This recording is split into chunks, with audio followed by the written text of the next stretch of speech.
All right, so the last video I put up, I had cut this piece that looks a bit like this, if you saw the video, and I had this big stand-up piece. I cut this end off, and let me turn the light on. And that's all muddy right now. I was going to do a little more with this. I would think what I'm going to do, I got it in the saw here, and it's not tightened yet. This thing just barely fits. I've got this thing out to the stops, and I'm going to cut this thing down the middle this way and have it as a stand-up, maybe kind of like bookends, and maybe I'll get around to polishing it, or might just leave it rough from the diamond blade. But what I was going to point out to you is this thing here. If I put it in the other side, you can see the tip on this one side is a little shorter than the other. If I put it in the other way, it's actually too long for this thing opened as wide as it can get. I think I got about 8 inches when I totally got it open wide. And so snug at this end, just able to tuck in right there. I'm going to cinch this down and slice it, and I'll show you what it looks like here when it's all done. All right, I think I've got it lined up the way I want. After looking at it, you kind of see that smear in the mud. That's kind of the line I'd like to cut it on. So, got this thing in here.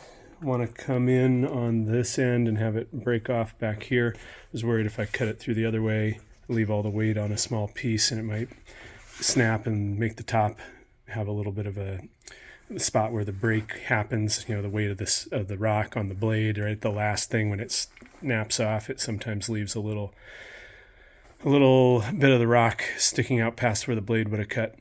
So I think this will help in that regard. It'll happen at the bottom. All right, so this thing's in there, and we're going to cut this right down the middle. Let me get it so that I'm happy with where the blade's going to come through. Got to kind of eyeball it, line it up down the saw blade. Got to think about it at this end as well. Sorry if I'm not showing you exactly it. I want to have it in just a little more, I think.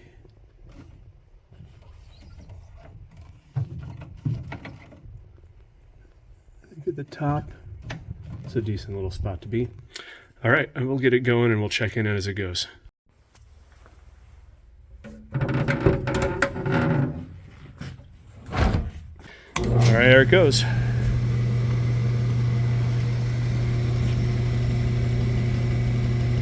All right, we'll check on in when it's doing something. All right, we're gonna check in on this. It's going through this thing the long way. It's just working its way through. You can see all that water. That's not water, it's mineral oil coming out right where the blade enters the top of the stone there. So the blade dips down, touches the oil, comes up coated in oil, and then as it works through the rock here, it dissipates heat, and it also flushes away the granulated, material that's being worn off by the diamond blades. So you can see that sort of gushing out and running down the side. Doesn't sound like it's laboring too hard the way it's cutting. It's nice having the saw clean again. Can actually see what's going on inside here. The way it was a couple weeks ago, it was very dirty. So there's still a bunch of sediment in there, but it's all down at the bottom now. And the clean oil's floating up on top.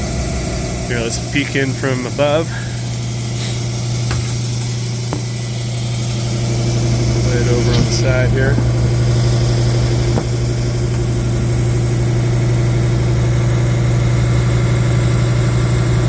Got the blade up there at the top.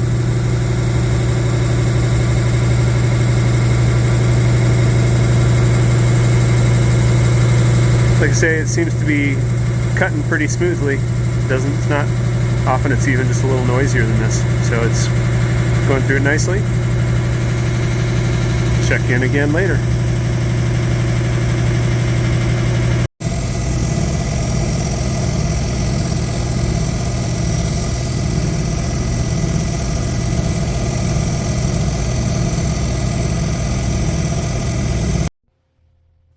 All right, so this just stopped a moment or two ago, and this is what we got right here. So the bottom is still dirty. Get the mud, some of the mud off the bottom there. So that was what was already cut. And so this is the interior. Let me turn the light on. Oh, I got some interesting kind of almost like little blossoms of these little black inclusions. They're interesting.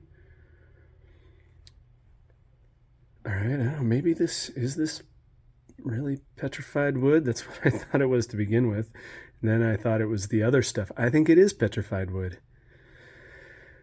Oh, what I don't know is amazing. When I cut the end off, I'm like, that's not petrified wood. And I went and looked up the other stuff. But now with it cut this way, I can't tell. Maybe it really is.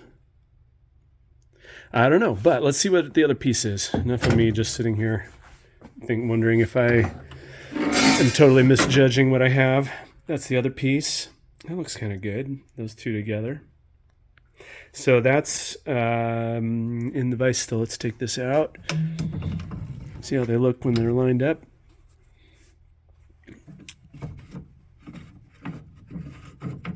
That's as far as the vise opens because it was so tight in there. So that piece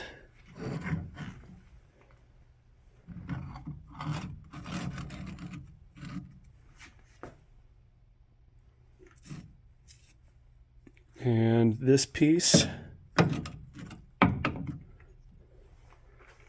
make kind of interesting bookends if they got used that way.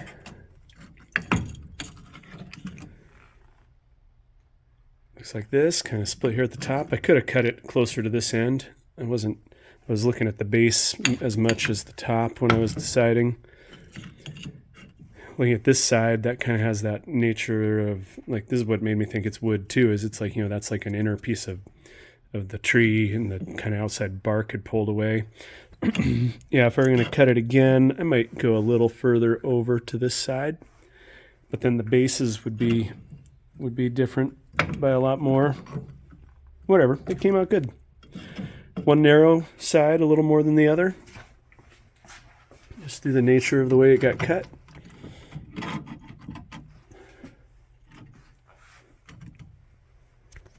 Those are cool. All right, so this was the other part that had come along with it. This is where I thought it was, I don't even remember what it's called, what I thought it was. Put it up as a graphic in that other video. So I don't know what it is. If you think you know what it is, if it really is petrified wood and it's just this white color and this is all the kinds of, you know, areas that filled with the mineralization, or if it really is that, I forget the name of what I thought it was before, if it really is that other material and you think you know, somebody with more experience than me, let me know what I cut. I'm curious if it really was petrified wood. All right, well, thanks for watching.